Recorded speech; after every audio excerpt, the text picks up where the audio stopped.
ಆಕೆ ಅಂದ ಅಂದ ಚಂದ ಅವಳ ಅಂದ ಒಳಗೆ ಅಡಗಿರೋದ್ರಿಂದ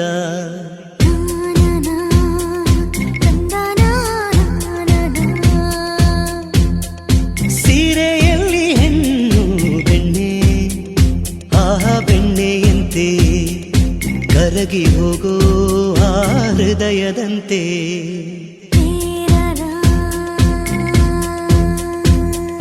ಹಣೆಯಲ್ಲಿ ಸಿಂಧು ಅಂದದ ಬಂದು